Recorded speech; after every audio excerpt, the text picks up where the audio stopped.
Dilzer Efrim, 21 ans. Ce jeune combattant kurde est tombé la veille sous les balles des djihadistes du califat. Les femmes de sa famille lui font leurs derniers adieux avant son voyage vers le cimetière. En Syrie, les soldats kurdes affrontent les islamistes. Et lorsqu'un des leurs meurt au combat, c'est toute la communauté qui lui rend hommage. Ici, à Derik, petite ville du nord du pays, des centaines de personnes accompagnent le convoi funéraire du jeune homme, chantant des chansons à sa gloire.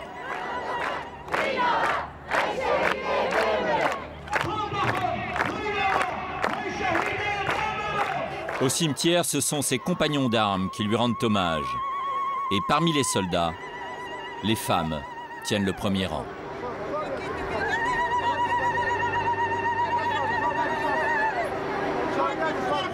Hommes et femmes du Kurdistan, nous combattrons les islamistes et nous arriverons à notre objectif, la liberté de notre pays. Les martyrs ne meurent jamais. Vive les martyrs! Vive les martyrs!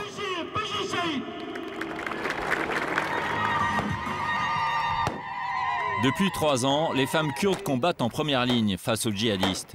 Elles sont plus de 15 000, soit un tiers de l'armée kurde. Elles sont jeunes et déterminées. Beaucoup, comme le camarade Efrin, ont donné leur vie pour la patrie. C'est comme une religion pour nous.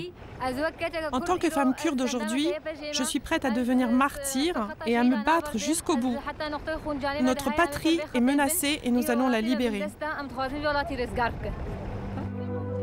Les femmes combattantes, c'est une tradition chez les Kurdes. Mais face à la menace islamiste, c'est aussi aujourd'hui une question de survie. Au cœur du Moyen-Orient, des fondamentalistes sont en train de mettre en place un État religieux, un califat à cheval sur la Syrie et l'Irak. En 2 ans, les combattants djihadistes ont conquis une région dont la surface équivaut à peu près à un tiers de la France. L'une de leurs cibles pour s'agrandir, les 3 zones kurdes au nord de la Syrie. Nous nous sommes rendus dans l'une d'elles, la province de Jezireh, à l'extrême nord-est de la Syrie, où les combattants kurdes tentent de contenir la progression djihadiste. Sur le territoire qu'ils contrôlent déjà, les islamistes multiplient les exécutions publiques et imposent un régime de terreur. Les premières victimes en sont les femmes. Les Kurdes sont aussi musulmans, mais ils sont profondément laïques. Chez eux, les femmes peuvent donc aspirer aux plus hautes responsabilités. Dans la région de Jezireh, le gouvernement provisoire est composé de Kurdes, mais aussi de représentants des tribus arabes et de chrétiens.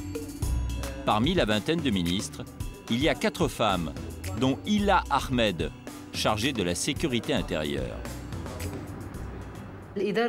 Notre gouvernement a imposé la parité entre les hommes et les femmes au sein de l'administration. La femme participe à toutes les décisions. À cause de ça, les terroristes nous attaquent et sont beaucoup plus nombreux. Mais nous sommes confiants, car nous avons une spécificité. Tous les Kurdes, hommes ou femmes, sont des combattants et peuvent se défendre. Ces femmes qui combattent pour leur pays, nous sommes allés à leur rencontre sur la ligne de front. Pour nous y rendre, le gouvernement a mis à notre disposition une escorte des forces spéciales.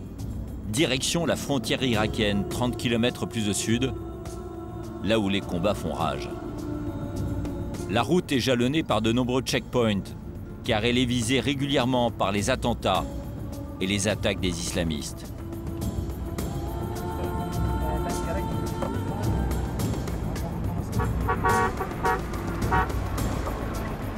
La ligne de front est fortifiée par des remblais en terre et des fossés anti-chars pour empêcher toute incursion ennemie. Les soldats vivent dans des fortins comme celui-ci, avec de chaque côté un dortoir pour les femmes et un autre pour les hommes. Mais dans la journée, les combattants partagent le même bâtiment. Vous êtes sur la ligne de front? Oui, nous sommes à 6 km. Est-ce que les djihadistes viennent jusqu'ici? Oui, il y a 3 jours, ils ont tenté de nous encercler. Ils ont attaqué par ici et par là avec des jeeps, mais on les a repoussés. Ils n'ont tué personne. La plupart des femmes en poste ici ont à peine 20 ans. Elles sont célibataires et sans enfants.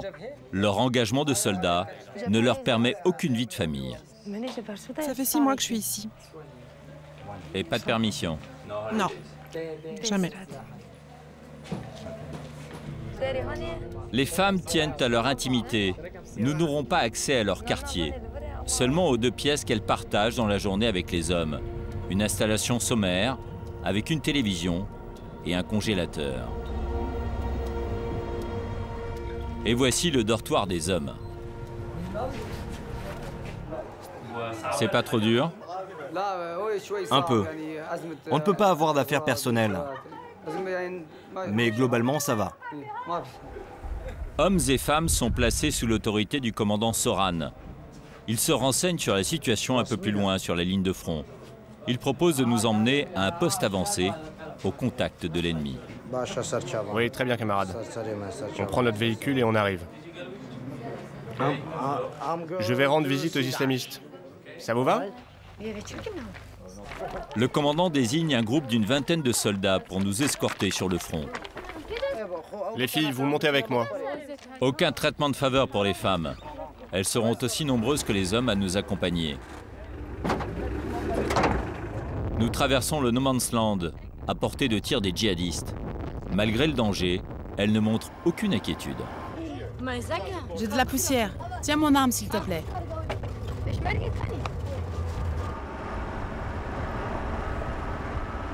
Mon nom, c'est Bernard. Bernard? Non, Bernard. Et vous? Moi, je suis Kurdistan. Kurdistan, c'est votre nom. Oui. Et vous? Takushin. Rukan. Rukan. Le convoi prend position dans ce fort, le plus avancé du front. Derrière ce remblai, les positions des djihadistes, à moins d'1 kilomètre.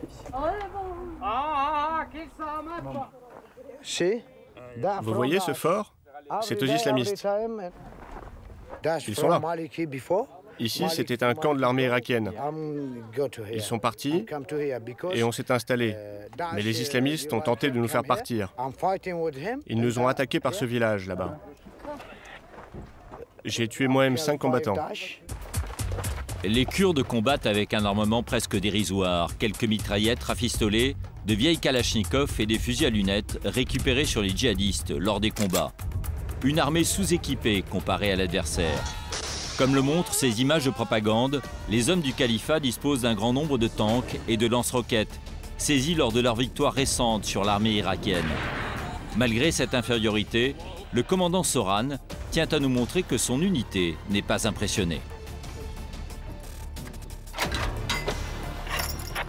Les mecs vont bientôt tirer.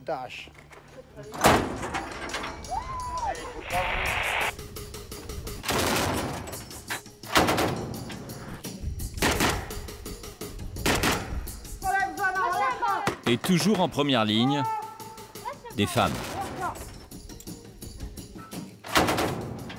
Est-ce que les femmes sont de bonnes guerrières? Oh oui. Elles sont plus féroces que les hommes. Pourquoi? Parce que les femmes, elles combattent avec le cœur. Nous sommes en plein ramadan, période où les djihadistes évitent de combattre durant la journée. Ils ne répondront pas aux tirs. En attendant que les hostilités reprennent, les soldats kurdes décident de nous montrer les prises de guerre saisies sur les islamistes. Ils mettent ce truc-là sur la tête, par-dessus une cagoule. C'est écrit « Il n'y a de Dieu que Dieu ». Ce n'est pas de la religion, ça, c'est n'importe quoi. On en a capturé un, il avait une cuillère autour du cou. Il disait que c'était pour dîner et déjeuner avec le prophète au paradis. On a rigolé, on lui a demandé « Et pour le petit-déj, tu fais comment ?» Autre accessoire récupéré sur les djihadistes, cette clé qu'ils portent sur eux lors des combats.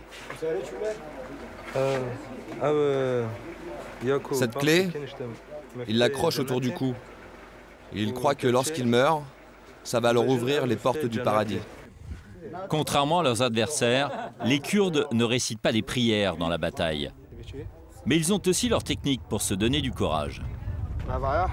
Cette Jeep, on a branché dessus des enceintes et on monte au front en musique. Quel genre de musique? De la musique kurde. Allez les gars, on leur montre comment on danse. Allez, c'est toi qui mène.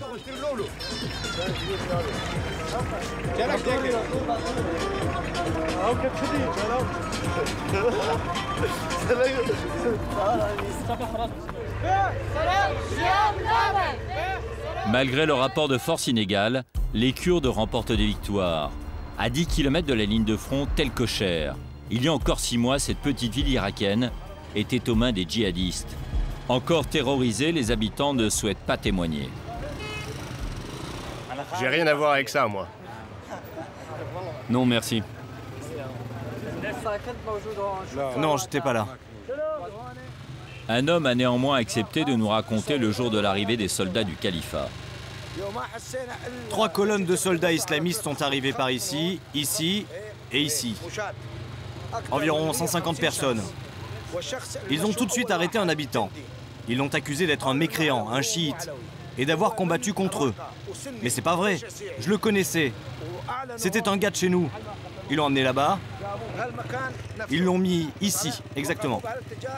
Ils l'ont ligoté, ils lui ont attaché les mains, bandé les yeux, et ils l'ont égorgé. Lors de leur occupation de Tel Kocher, les djihadistes ont installé un régime de terreur. Sur ces images de propagande, ils se pavanent à l'entrée de la ville pour célébrer leur conquête.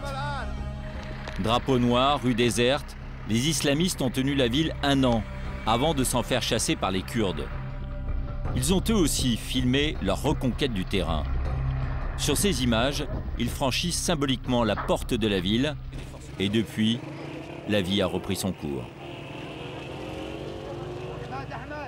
Vous voyez, les enfants, quand les islamistes étaient là, il n'y avait pas d'enfants dans les rues. Maintenant, ils sortent, ils jouent. Pour les femmes, c'est pareil. Elles n'avaient pas le droit de sortir pendant 1 an. Maintenant, elles ont des droits comme en Europe ou aux États-Unis. La femme, c'est la moitié de notre société. C'est une mère, une sœur, c'est tout pour nous. Ce discours sur la place de la femme dans la société kurde, ce ne sont pas des paroles en l'air. Pour preuve, à quelques kilomètres de là, la fête du 3e anniversaire de l'autonomie de la région. Mères de famille, soldats ou étudiantes, les femmes kurdes sont venues en nombre pour fêter leur liberté. Nous sommes réunis tous ensemble aujourd'hui pour célébrer nos droits et notre indépendance. Nous pensons fort à nos frères et sœurs qui sont en ce moment sur le front. Et sur l'estrade, c'est la femme du président Saleh Mouslim qui tient la place d'honneur. Nous, le peuple kurde, nous nous défendrons jusqu'à la mort. Si ces terroristes veulent nous envahir, ils devront marcher sur nos cadavres. Chez nous, il y a des femmes de tous âges qui prennent les armes et qui vont au front. C'est la preuve que notre peuple ne cédera jamais. Le monde entier nous regarde. Nous sommes le dernier rempart contre les islamistes. Ce jour-là, les Kurdes syriens danseront jusqu'au bout de la nuit pour célébrer leur liberté. Hommes et femmes, main dans la main, comme un pied de nez à leurs ennemis djihadistes.